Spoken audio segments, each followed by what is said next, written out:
So last week I spoke on basically the frequency of love and the frequency of fear. And fear isn't really what we think. It's everything that's created fragmentation, basically. It's everything, every time we self-protect. It's everything that the false realities that we create from a space of forgetfulness. So looking at it as an energy. So I'll just start. I was thinking of, I heard the term a web, and you as a soul, the truth of who you are, the divine you, the Christ you, the higher self, whatever you want to say. But the truth of who you are before you came into this reality. We obviously know that we're in a very dense reality, lots of fragmentation.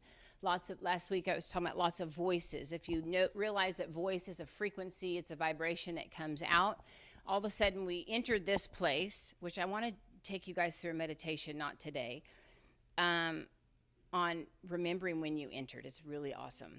I was able to go through it, and I'm coming down, and I remember hitting this. I could tell you what it looked like. It didn't look like a web. It looked more like what they see on the inside of a body, like, I don't know, but it was all of a sudden, and as I was going through this, I could feel the panic because I had a remembrance at that point of being in a space that was more fluid, not as dense. Like, I remember entering into forgetfulness, and I want to take you guys through that meditation. I'll set a night, and we can do that, okay? Because you deal with the first responders, the first response of entering into this space. And some people have memory of it, some people don't, but most of our memory, because of colonization, just goes back so far. And so I would say that this, before you even came, or as you came, I'll say, you were born into a web of relationships. A web of culture, religion, regions, ethnicity, a timeline, a web of relationships, meaning a web of beliefs or thought patterns that were already creating a reality that was already set for you. So you got a name, you got an identity, you got you put on your ethnicity, religion, region, whatever. All of a sudden, we were born into the experiences of those that were creating collectively. So this would be the collective, I don't know how to, the collective agreements, we'll say that, or collective beliefs, okay? So before we even came, the purity, the truth of who you are, the essence of who we are is God, the essence of who we are is love, hube, it's the word that they, trying to describe fire, like creator is fire, all-consuming. It transforms everything into its own, it's just a word that in Aramaic, they try to describe who the creator is, okay? Allah is hube. So I am the essence of that. I'm nothing else. I'm the essence of that. The pain in the things that are burning off are the things that I thought that I was that isn't that, right? And so right when we came into this space, we came into a dense belief system that was coming from every direction, okay? So this, I think, would represent, so the thing I've been really thinking about in my own life, and it's painful, but are the algorithms or the patterns that are set that you keep experiencing.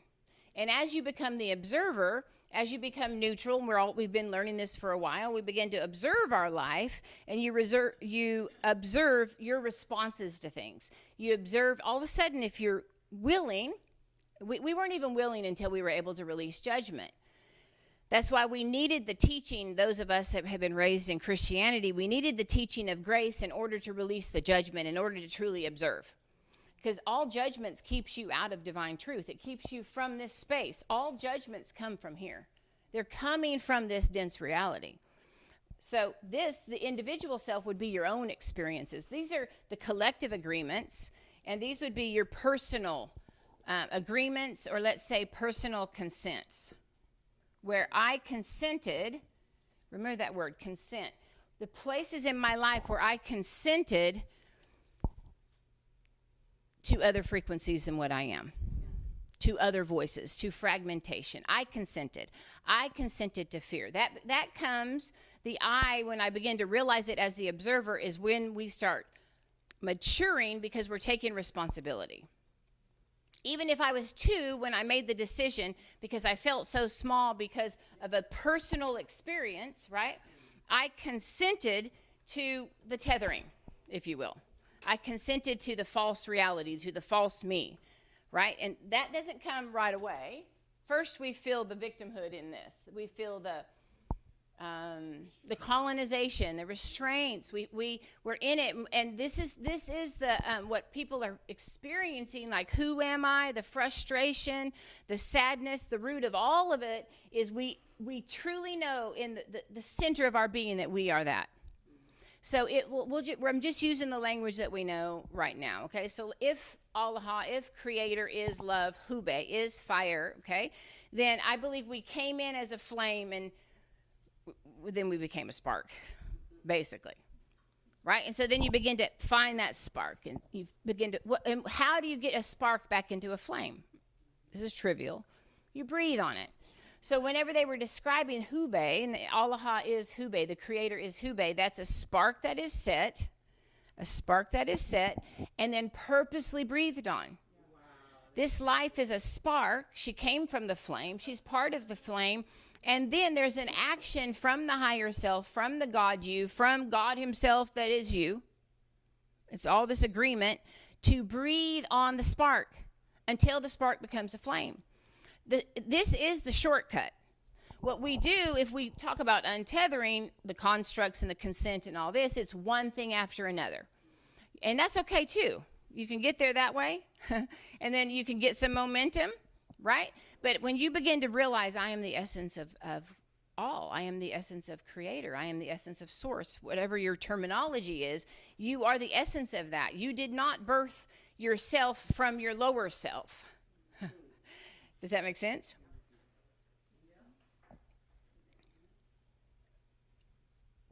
So I heard one time, I've told you guys this, I was sitting right out there and I could hear contracts being made over this space.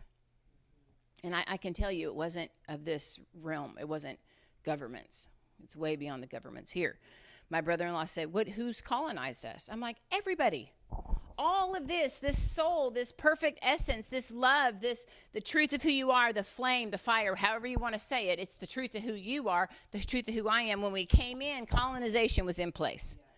The false realities, who people say that you are, what culture says you are. If you were born in the 1920s as a woman and, in Africa, it'd be quite a bit different than in Nicaragua or India right? It's all different. And so then you're told through the colonization who you are, okay? So this would be the layers in the personal self. These are the algorithms. The only place the algorithms are in my life, in this reality, are in my body and in my mind, in your emotions. And it's usually not till you deal with the same thing over and over that you're willing to go, wait a minute, And it's when I heard Spirit say, when Spirit took me back and showed me where I pretended to be small in the construct of religion, how it was set up in the masculine world, right?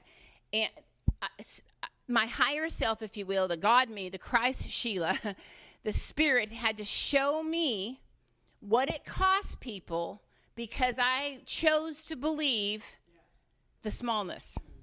I chose to hold the feeling of, all of us have felt imprisoned or we can't get out of something. There's no way out, okay? That's a feeling. When I pull that feeling into my being, I make it a reality. As I consent, then I reinforce what I consented to, and then a pattern begins. And it becomes my reality. So I was talking to someone, actually I got a text, and they were talking about somebody else, but everything they said had happened years and years ago. And I'm like, it's the mind. I know it. My mind does the same thing. Our mind, it just rolls. It was way before this. This is just another level. This level of the web, the collective agreement is just coming at us from every angle because our mind, we've lived from that smaller I, right? And your mind just rolls. So as I'm reading this, my heart just hurts, and I begin to see people that are so stuck because what hurt them or hurt me or whatever, at 3. Maybe you're unaware what it was, but it only happened maybe one day, 2 weeks, 6 months, 1 year, whatever. But then the algorithm the pattern has been set in place because I reconsent to the contract. These are contracts. So these are what you were born into. These were contracts already. They were already over your life. They were already describing who you were. You guys have already defied and tore up a lot of contracts over who you are, right? And that's what I heard when I was out there and I heard these contracts being made. I heard and hear, what will you do with a people that don't give an F about your contracts? That's what I heard. Just, we don't care. Like, we're willing to really let it all go. And so even as we're saying, which I'm going back, I know it's not very far back, but I'm going back to the Aramaic, but that's because that's been our grid with the Bible.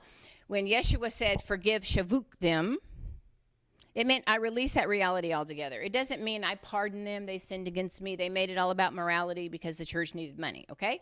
But that's how they shifted things. They made it all about guilt, okay? But it was I release this reality. I live in a higher space. I live in a higher space. They really don't know what they're doing because they think this is real.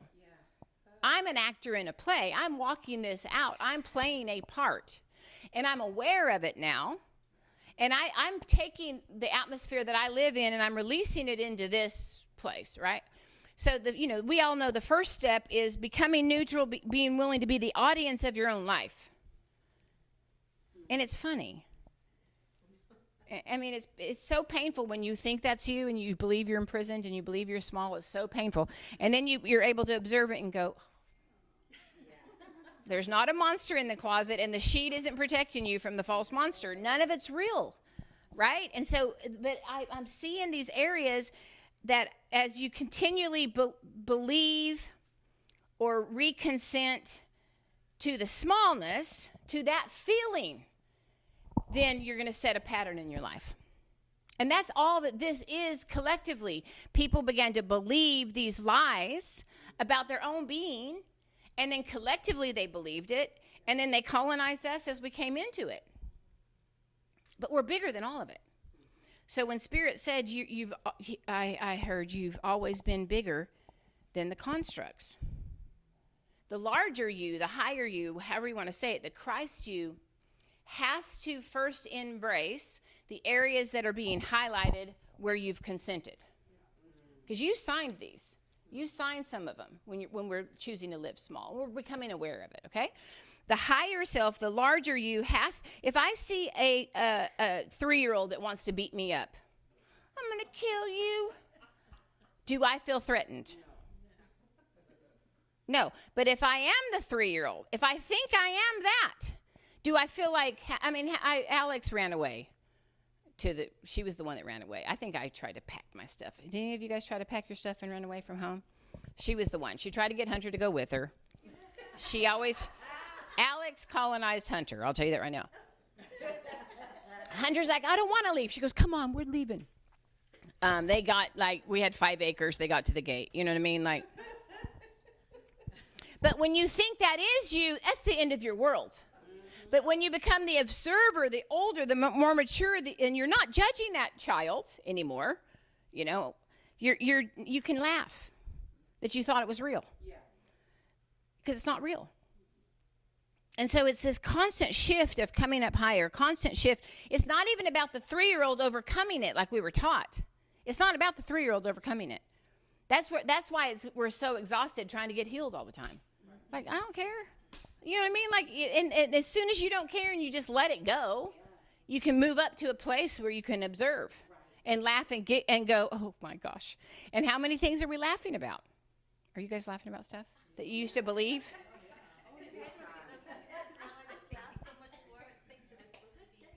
Supposed to be serious? It's kind of offensive to people. It is. It's offensive, but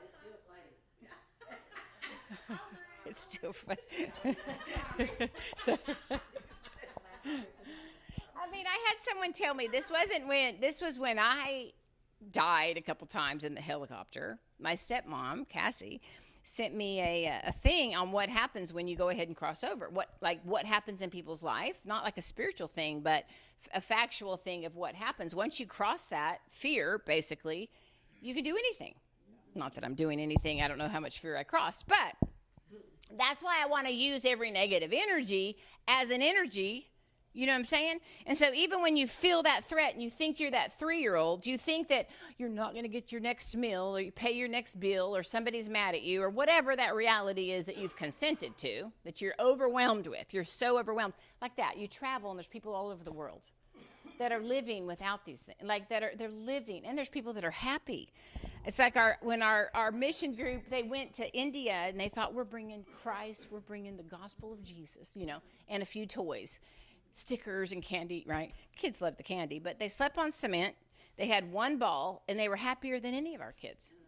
Then they went to the, they help each other. They see each other. They don't have air conditioner. They're sitting outside. I had people help me that lived in poverty because Yeah. I was having a hard time managing my scooter.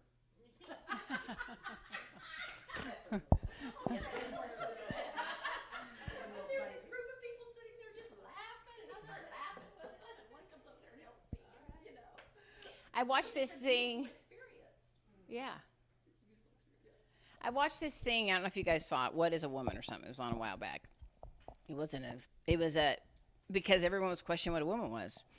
And this guy goes in and he's interviewing all these people. And can you define a woman? And people out there they're scared to say what a woman is, because what's going on in our culture. And he's trying to nail it down, And so then the last scene he does, he's in Africa. And he's out in the bush, And he tells them, he asks them, and they all start laughing like, you are an idiot. And he's kind of laughing at them. I mean, they'd never heard anything like it. It was so, and yeah. And he says, he starts saying what's happening in America. And they were like, you guys are idiots. I mean, they all were laughing. It was so cute, because at the core of it, we think that you guys, all we did is, the harder thing to see is when you don't see that it's a prison. When you don't realize you're colonized. When you're so comfortable that you don't even realize that, you can't manifest the truth of who you are because you're so comfortable in who you're not. That's why you can be so thankful when hardship happens. Just look for it. I mean, don't go cause it, but once it happens, you embrace it. That's the part that you embrace and use as an energy because that is what can wake you up. I mean, we don't even everything's so twisted in these realities in order to keep us comfortable in the matrix. Comfort. And truthfully, if we can get comfortable in the flame, that's the thing. So I've been looking at these algorithms in my life and just observing, not ready to deal with them yet, because sometimes you see them and then you realize, where it came from, but you're still not pulling it out yet because you've lived in that algorithm for so long, right? That feels comfortable. You guys know why? This I don't mean this at all to be offensive. This is just truth, okay? When I see somebody that's dealing with death or feels like they're dealing with death or they're hurting so bad or they're so sick, they want comfort food. They want music that they know. They want to watch old movies. They're looking for something that kept them comfortable from the past. That's why we're all after that one special Christmas. Anyone have a special, you know what I mean? Remember I told you when I got up one night and they were someone was thanking me for this house and they said it just feels like home. And then the funny guy, which was Elias, the comedian, goes, shut the F up, and acts like he's slapping somebody. And his point was when people say this feels like home, it doesn't mean it's a good thing. Because how many of us, we thought that was normal because it was our normal until we went out and we were like, we were jacked up. You know what I mean? Like my life was what? And so what now am I comfortable in that's keeping me in the web? That's keeping me tethered. And so then on a small level, this is a small thing that you can do, is you begin to not go back to things. You begin to move forward. New experience will expand you. New music, I'll go where I don't listen to music with words or whatever. If I want to feel pitiful, I'm going to listen to country music. drink a beer, break down my truck, you know what I mean, and drink, and if I want to be angry, I'm going to listen to some good rock and roll that wants to, you know what I mean? I'm not saying it's all like that, but I'm just saying me. There's times that, according to how I feel, you put the music on. There's a show. What's that show? Yeah. She gets in the car and she's just banging in her head. You know, her husband died, and that's how she processed. But the music, what we're seeing on the outside was showing you where the level of vibration. That's exactly right. And that's okay. Like, you can stop on any of these and just hold on. No, there's not a condemnation. If that's the experience you want, if that's the algorithm you want, that's fine. And sometimes I'm like, I give myself space. Now, I've tried to make it shorter and shorter. I remember when it took me months to say I'm sorry about things I wasn't sorry about. I'm not sorry. I'm not sorry. I'm not sorry. And then I do remember going down to 3 weeks, right? I remember, because I would judge listen, I've been really good at gauging, you guys are like, no, you have not, my own maturity. Every time I would go home, I would gauge my maturity on the triggers that I had in that atmosphere. And I'm like, dang it, I thought I overcame that. I got to go back. And then you go back, But I would gauge. So I began, when I started learning about forgiveness, I would gauge how long it took. Then I remember when it took 3 days. And I blamed it on demon until I learned to take responsibility. It would come up to here. You're about to say you're sorry. And I mean on stuff I'm really hardcore set on. And I'm like, a demon would start choking me. I couldn't get it out. That's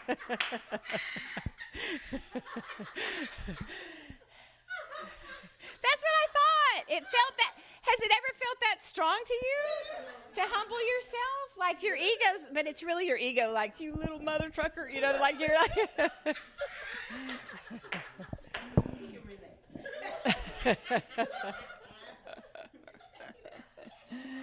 And listen, this is what I promise, okay? I would bet, and I want you guys to talk about this amongst yourself. You guys can do little circles if you want. Right, because of who we are, because of you guys are all we're tracking. I would bet there's one area that there's an external pressure happening more than usual, so that you can get that demon out. So that you can humble yourself and get on the other side of this algorithm. Because that's what's happening to me. And it's not until it's worth it to you. And not until there's something that's more precious that you want, are you willing to even deal with that demon. And then maturity comes. But you cannot transcend what you won't embrace. You will never transcend it until you say, oh, I've operated like that. Oh, that's an algorithm.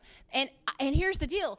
All forgiveness ultimately, see, when pardon came in Latin, it became, that's how the priest got a hold of you. Come to me. I forgive you, my child. They release you in their forgiveness, okay? All forgiveness is ultimately you of yourself. It's not even God of you. God does not need to forgive you. Sorry, that one will go viral. Unconditional love, a fire does not need to forgive you. It just transforms you, okay? That's all it does, okay? So if I fully know that I'm that fire, I don't really need to forgive anybody either. What I need to forgive, Shabuk, what I need to release, the reality I need to release is where I believe the false realities. Where I agreed, where I signed the agreements that I was that. Because you never were that. You experienced being in an orphanage, but you never were an orphan. And that's what I said to Breck the other day. I said, I don't use the term widow. I experienced the transition of my husband at the time, but I'm not going to label now this is who I am. Right. Now, there's other areas that we've labeled who we are from what we've survived. But I didn't want to come here to survive, to overcome from the 3-year-old. I wanted to come here to transcend all of it and go, oh my gosh, look at that 3-year-old. You did a great job, great acting. You get the award. You were never that. Who's the guy I said he acts the same in every movie? Yes. I'm like, don't be a Nicolas Cage. You know what I mean? Like, you got to, okay, sorry. So, he should have stopped there. That was the greatest one. That's what set the algorithm of my life. I want that baby. You better get me that baby. Yeah.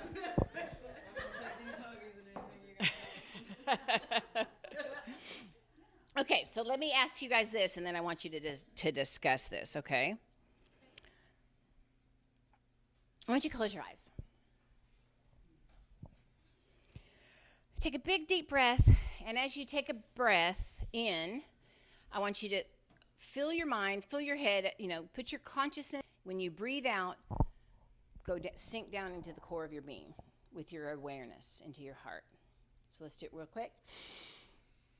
In your mind, that's where all the racket is. Now breathe out, center down.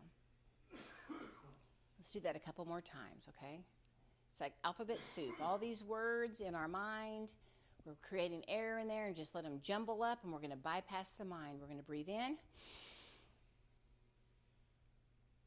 Just kind of let that air. Now breathe out and sink down into your heart. Let's do it one more time. Ready? Breathe in. We're creating space, and we sink down into the heart. Okay, so here's my question that I want you to ask your core, your heart. Okay? Don't get in your mind where you're giving a list. Where or when is one perception or area where you've agreed to being weak or small or victimized or less than? Maybe you can see the consent form.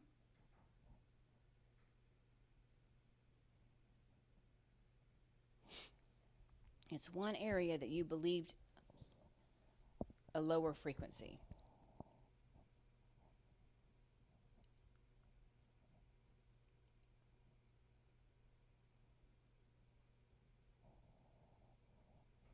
Now, as you see that belief, I want you just to ask the core of who you are, your spirit, your soul, the core of who you are, how you reconsent and reinforce that belief. See the pattern that it's set. Sometimes you have to go from the pattern backwards.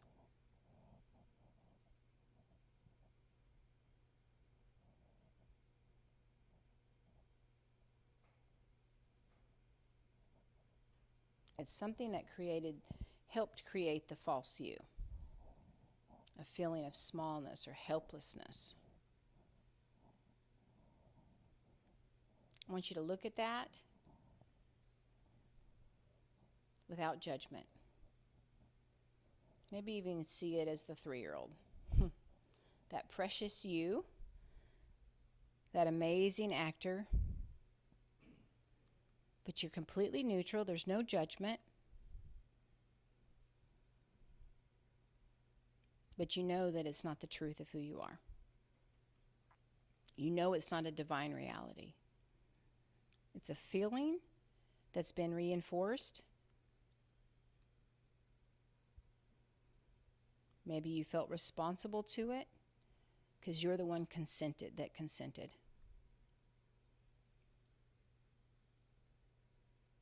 Just sit with that for a minute.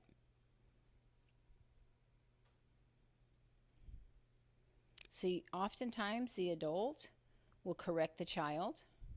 The child, it could have, rather than just love the child and embrace the child.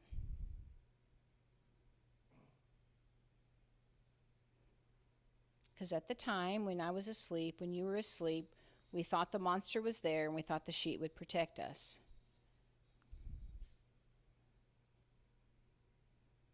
But we embraced that.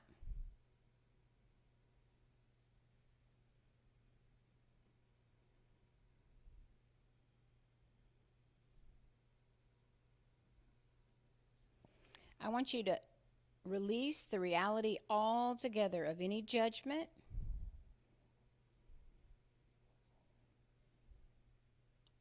on yourself, on your, where you judged yourself and set a pattern.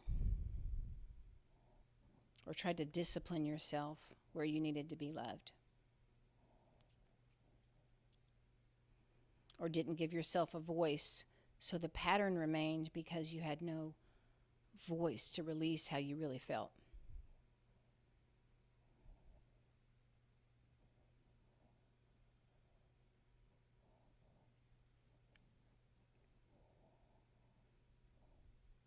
And maybe you already know, but if you don't know, ask the core of who you are, your higher self. When did I consent to this feeling, to this belief, to this opinion? When was this set in motion?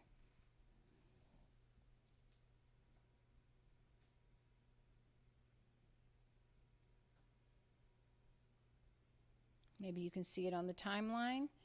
Maybe it was from before you were born. It was feelings that you were born into from the web of relationships and beliefs that you bought, where you were helpless in receiving it. But now you know.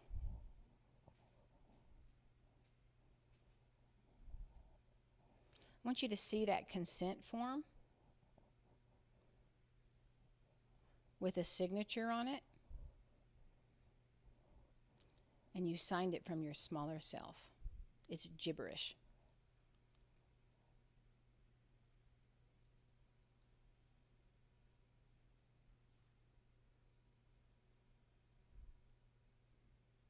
And rather than working on the pattern or disciplining yourself, I want you to embrace that whole situation and gracefully tear up that consent form.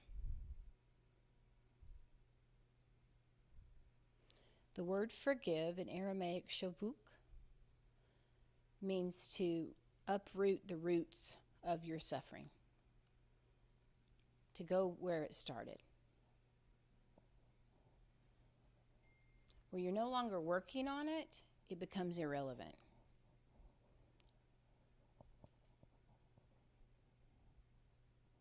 Now, it's been a pattern where we kept pretending to be small. It felt secure. That sheet felt secure over our head. Maybe you can even see the sheet over your head of smallness and weakness. And you can gracefully just pull that sheet down.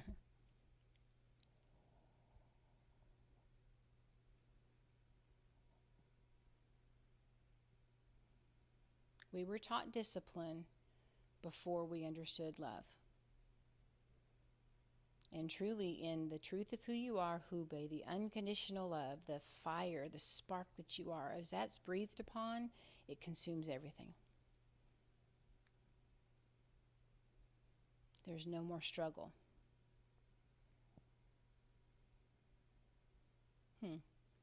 I just see like a coil coming from the core of who I am, that pattern that I drew, that algorithm on the board. I see like a coil coming out of the core of who I am. And the core of whom I am, your heart is a flame. It's a spark. And I just see that we're breathing on that spark. I want you to see that spark just burn up that coil, that pattern. It's just removing it. It's uprooting it. The truth of who you are, the divine reality of who you are is just burning up this pattern that's kept you in this cycle of who you're not.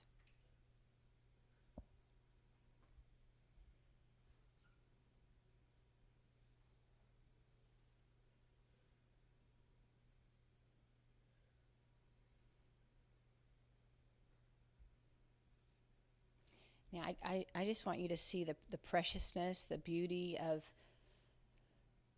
your smaller self. It's not our enemy. Religion taught us to fight something that we were meant to embrace. Whether you see a child or just you today,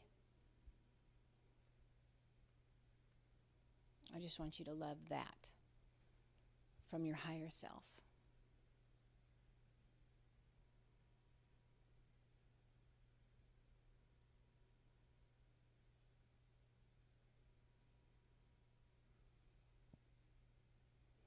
I saw yesterday, and even this book and this whole time of your life is you re-raising you. And you said to me about 8-9 months ago that, maybe a year ago, that now it was time for you to fully know the love within you, and it's not going to come externally. It does come externally, but it's not the love that heals everything. And there's such an empowerment. I saw you walking with yourself, the child you, and validating every step of the way, every feeling, every emotion. The father you, the mature you, healing the child. And you're going to teach other people how to go back and heal that part. Because the fragmentation is overwhelming. Fragmentation of beliefs. When I see fragmentation, it's a picture of like you see these in the movies or whatever, people going through space and all these rocks hitting them. You know, it's like an atmosphere that's always full of danger.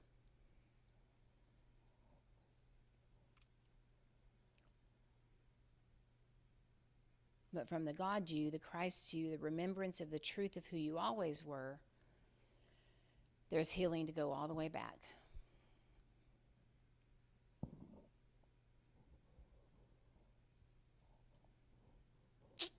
I love it.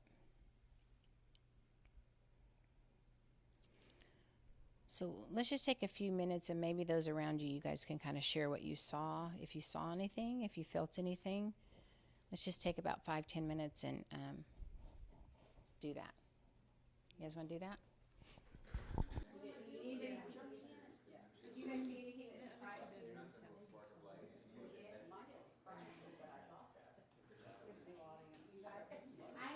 When we very first started, I'm talking, I don't know, I wasn't 30.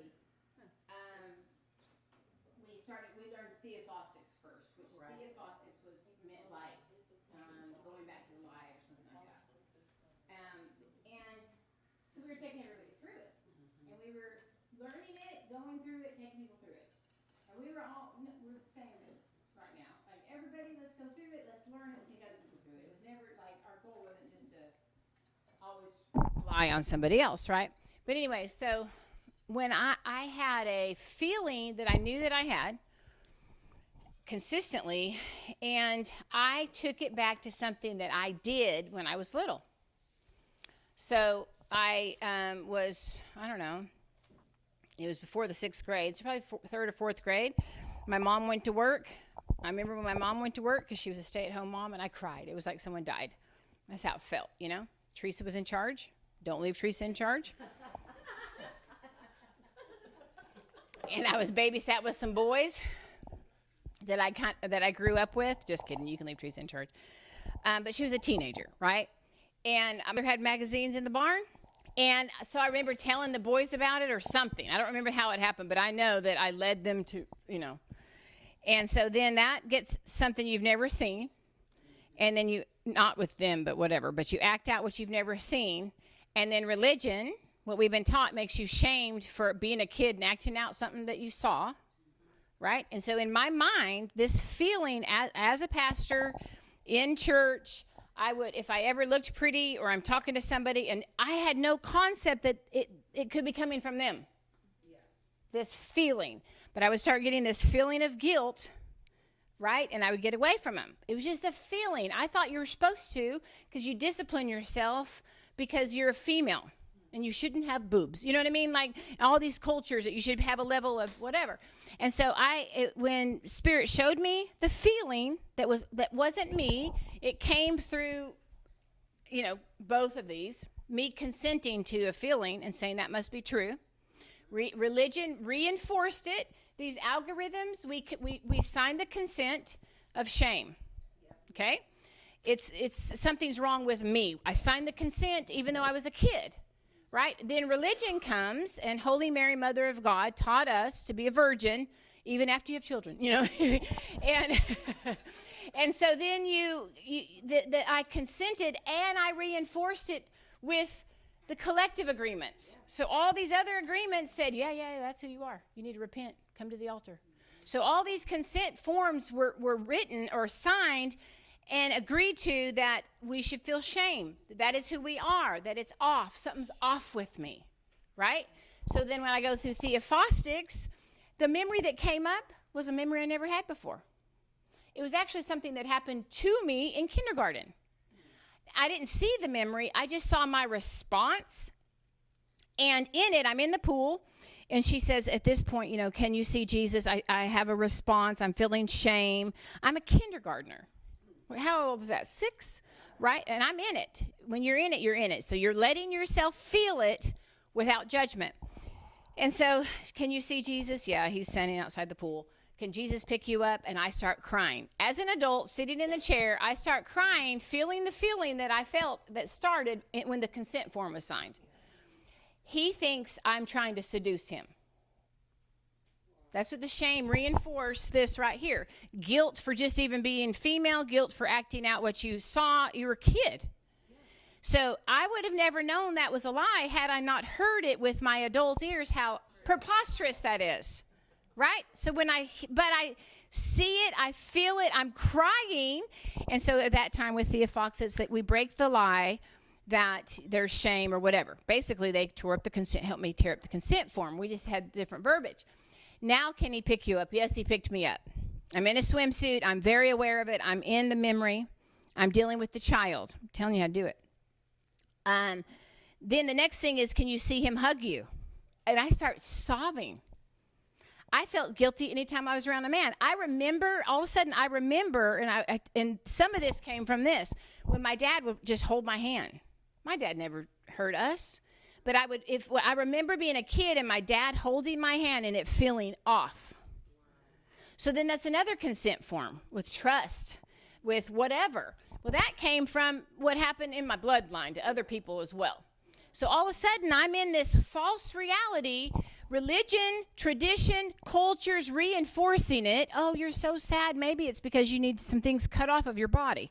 Maybe you need this, and then you won't be sad. I mean, we deal with the external. We deal with the disease rather than dealing with going back to and just breathing on that flame. We do it so hard. We make it so hard, right? So she breaks the lie in my mind and all of this. Before it's over, Yeshua is holding me, and I'm this naked little baby. I'm like, I'm naked. I'm fine, you know. And the shame was gone. But then I had to choose and learn how to walk out of the algorithm because the baby didn't have boobs, whatever. You know what I mean? Like, you guys know what I'm saying, right? And so then I didn't understand that you're dealing with other people's energy.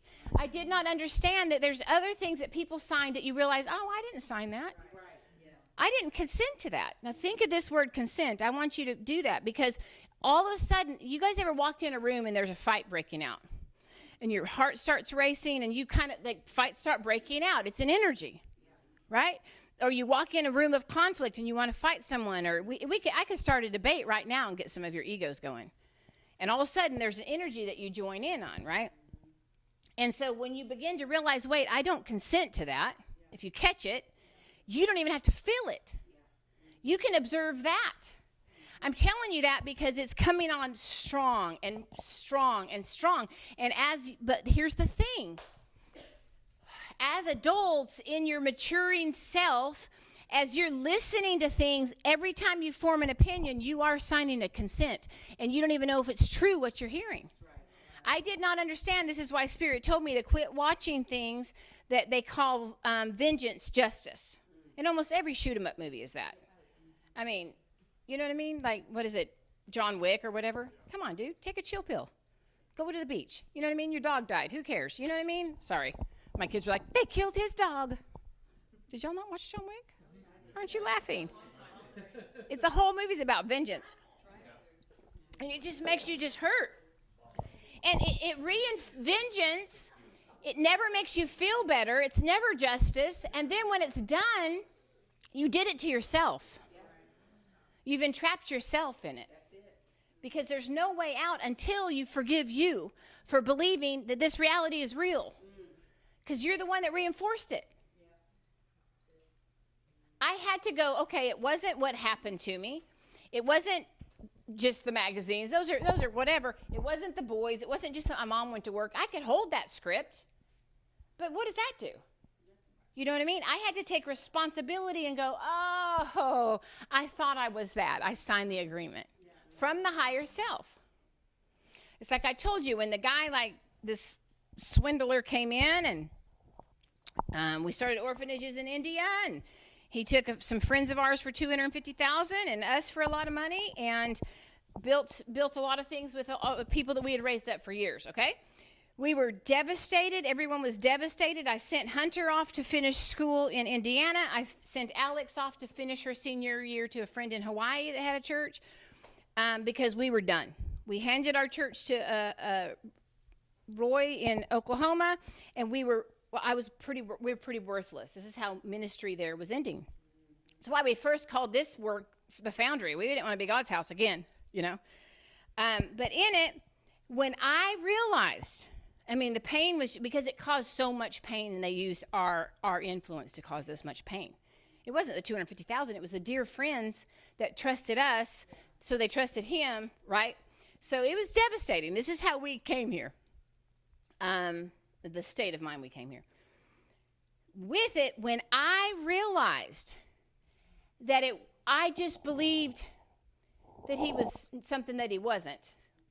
When I realized he was a criminal, I could forgive him. I was like, oh, because I had to take responsibility that I signed the consent form and didn't go with what I was more than likely feeling and hearing. And I'm using me. There's other people involved or whatever. And so all of a sudden it was off what happened to me, or what happened to people, or what they did, because they are us. Yeah. Yeah. Every time you've hurt somebody, you are them. It's one thing. So we're part of this humanity. Us forgiving and releasing forgiveness, it untethers others around us. This reality isn't real, guys. It's not real. Like, you're making it real. You don't have to suffer. When all of a sudden all you're doing, here's you, this is you. If all you're doing is coming out of suffering and just embodying love, and you're not opening your mouth, you can do those, but you're already that. You're already that. Once as you are committed to fully becoming and remembering you, it already changes the atmosphere. It already gives people hope.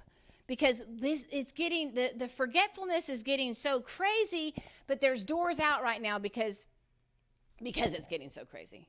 Like I said earlier, there's areas right now that are getting so insane collectively, and which you've personally consented. Hopefully you're under enough pressure that there'll be a pressure that you want to shift more than you want to stay in the rhythm. More than you want comfort, you want truth. And that's what it's here for. That's why you can use everything. You can listen to your enemies. As long as you're going, yeah, but they're accusing me, and you're pointing out, you're signing the consent that you're so weak that you feel that way because of what they did. Zig Ziglar said, no one can make you feel anything. All of it is an inside job. All of it. Until I own what I'm feeling. And I'm sitting here and I'm not liking some things. And I have to go, wait a minute, I'm choosing this. I don't have to be in a situation. I don't have to have these feelings. I don't have to consent to any of it. I can only consent to the one voice. I can only hear the one voice. I can live in the frequency, the truth of who I am, which is only love. Where I chose not to live in it is where I feel confused and imprisoned and small and weak and helpless. I mean, there are shortcuts. And we gain momentum. If not, we spend our whole freaking life untethering from all the stuff. And people, I told you, like, when people are saying and giving me different things, and I'm like, I have this chart on what's going to help and heal Darren, right? And then it wasn't until as soon as you get away from these two towers out there. Now, I know what the towers do. I know. I've researched 5G. I know what things are doing. I'm learning more. We're getting wiser. I get it, okay? But all of a sudden, I'm like, man, of course, this was my mindset then. God sure didn't know. God must not have known because he told me to buy this house. In other words, if we are only untethering and that's it, we're screwed. Because there's so much. This right here, you guys, is, religion and opinions and beliefs and ethnicities and experiences of others throughout the generations, throughout the years, throughout the colonizations. And it's literally dense. And those that you guys that just came in, I said I want to take you guys through a meditation I need to learn it. I need to write it out and learn it. That I went through of remembering before you came. But there was panic that hit me when I was like, I could sense the light. I know that I am that. I know that this pure, before we come, this could be spirit, your higher self, however you want to say that, okay? Before you come, you're innocent. Innocent to what? Innocent to this reality. But you're aware. You're aware. You're aware of who you are. You're aware of what's going on. You're not in a place of forgetfulness, but you're innocent to what you're, holy crap, what I get into. You're innocent to what you're getting ready to experience through the contracts that you entered even before you had your own experiences. And it's shocking and it's painful, and a lot of people don't want to stick around. There'll be a lot of people that don't want to stick around in the next few years. And I get it.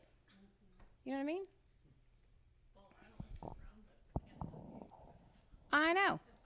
Well, I mean, I'm kind of like, I don't want to stick around if I can't fully. I have to remember from that higher self. If I'm the three, I talked about this. If a 3-year-old's threatening you, one of your grandchildren, I just want to kill you. You don't feel threatened. But if you think you're the 3-year-old, you feel entrapped. And so even when you're saying, like she said, I resent eternity or whatever, and that's the small person. That's okay. That is a feeling. Yeah. I get it all the time. Like, what is that? I don't want to be forgetful. I don't want to live in this space. But then I have to go, wait a minute. If I did come here, and I'm sure that I did, to fully incarnate, basically what gets me is when I look around. And if I'm not given hope, and I don't mean just Sheila, but if we're not here, who's here? And then you look at the young generation and those that are so asleep, and if we don't tell them, who's going to tell them? If we don't open a door, who's going to open a door? If we don't live in peace, who's going to live in peace? If we keep consenting to false realities, you know what I mean? So even whenever when it talks about remember it talks, they translated it as violent, and it said the kingdom comes by violence, and it's the violence that take it by force. That word violent, it meant several things, like in Hebrew and Aramaic, but one of the meanings, and this is what I believe in this storytelling that this meant, was when they would put sheep up for the night and they'd have a rock wall or whatever, when it's time for the sheep to come out, they're pushing. They're ready to come out. They've been locked up through a storm or whatever. And it's to remove that first barrier breaker, so they can rush out. So, even in that scripture, when he's saying the Malkuth, the divine reality, the truth of the doorway, they're so lost in their traditions and their religions and what they thought this world was. We define what the world is, and everyone's following what somebody else defined, right? And so here this dude comes, and he's like, it's within you. It's not here or there. And then this one scripture that says that it's the barrier breakers. They're going to rush in. They're going to break down the door, and they're going to do it fast. And so that's what it means by force. So then I look at my life, right? And so you're experiencing all these consents. I mean, they're crazy. It's insane. What the heck is happening? Like, my emotions are insane. The deal is, you guys, the truth of you is, your mind is what gets tethered. And it begins, and your emotions reinforce that tethering. And they create realities. And see, until you realize that realities or worlds or creation isn't coming to you, you're the one creating it. It's coming from you, not to you. So that's why there's no, as long as you're judging, you're outside of the door of the kingdom, the divine reality. As long as you're judging, as long as there's a side, you're reinforcing that it's real anyway. You're reinforcing this reality that it's real as long as you're choosing a side. You have to embrace that smaller self, that smaller thinking, embrace the contracts that you sign that have kept this reality in place. As you tear up the contracts lessen in the whole reality. We know that it happens vice versa, okay? Contracts were made, people, beings, consented to a religion and to a tradition. It started somewhere. And whole nations are run by these religions and traditions and belief systems. Whole nations, whole cities. I mean, you know, the Aussies were just like, what is this place when they're driving through the United States? Because in Australia, you're going to find a lot of the same thoughts. There's usually a couple sides to their government. But here, you go state to state to state to state, and it's drastically different. And what the heck? I mean, the joke is that we're the United States. Ba-dum-bum. Because you literally, the laws in one state are completely outlawed in another, right? Yeah, that's right. So your mind believes that reality, your emotions, like it feeds it, and it causes these patterns in your life. To become neutral, to become a neutral observer, is to have allowance in your life. That's what forgiveness looks like. You're like, well, it is what it is. It doesn't mean that you're not here to help change things, but you first have to see that you were a part of creating it. If you're in fear, who's in fear? If you're in chaos, if you're feeling chaos, who's feeling chaos? If you feel imprisoned, who's imprisoning you?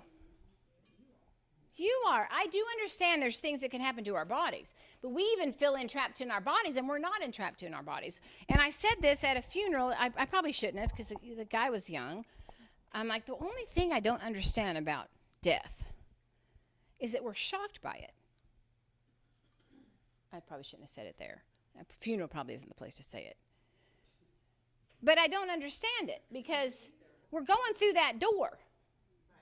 It's just a matter of time. In this space, I understood everyone got around immortality and they thought they were going to keep these bodies alive, and that's great. Good on you. But I have seen myself outside of this reality, and she's hot. She's beautiful. Like, I don't mind shedding this one when you identify that one. Now, if we're supposed to fully embody this one and create this one is supposed to fully become that one, okay, I'm here for that.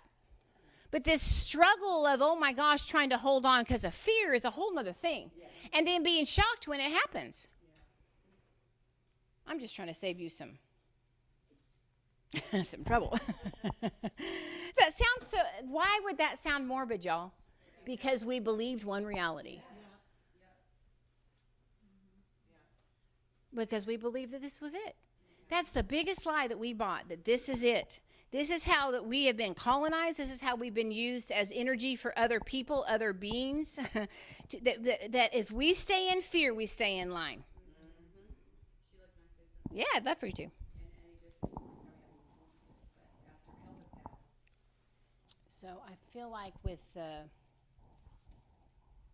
all this web that we're in this reality, opinions, thought patterns, first we're finding out what's us, and it takes time just to get to the bottom of what you want, who you are, because the thought patterns beliefs came from somewhere.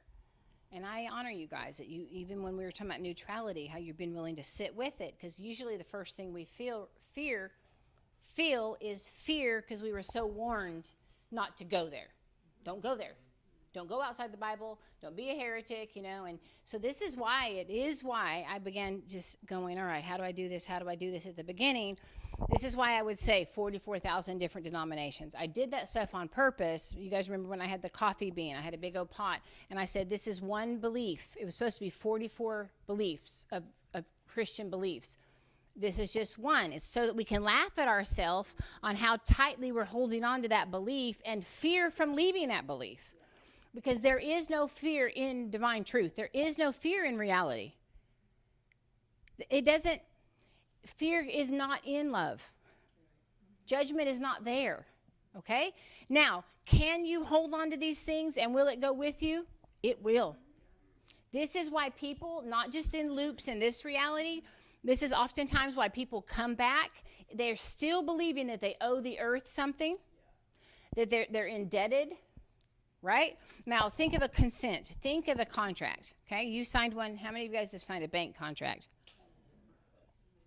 Or a credit card. As soon as you sign it, you're indebted to it. Okay? So it's the same way with belief systems. When you came into agreement, now the agreement was energetically. Okay?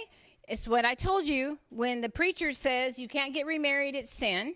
And Monica's like, you mean I could kill him and I could be forgiven? Yes, but you cannot be forgiven and be divorced.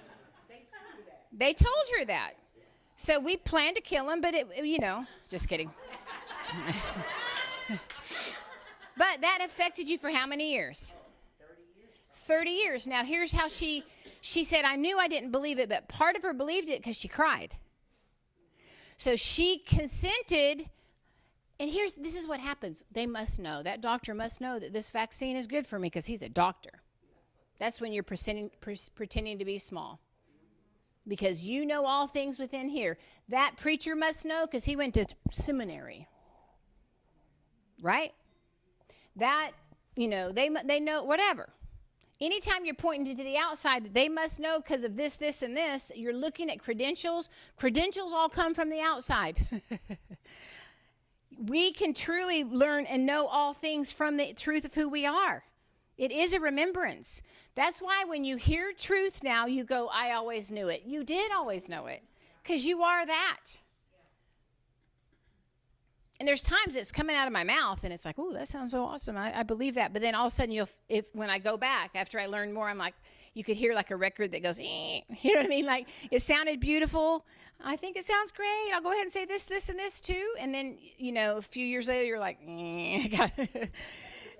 Yeah. Well, you know that part was what wasn't. Or it came through a filter.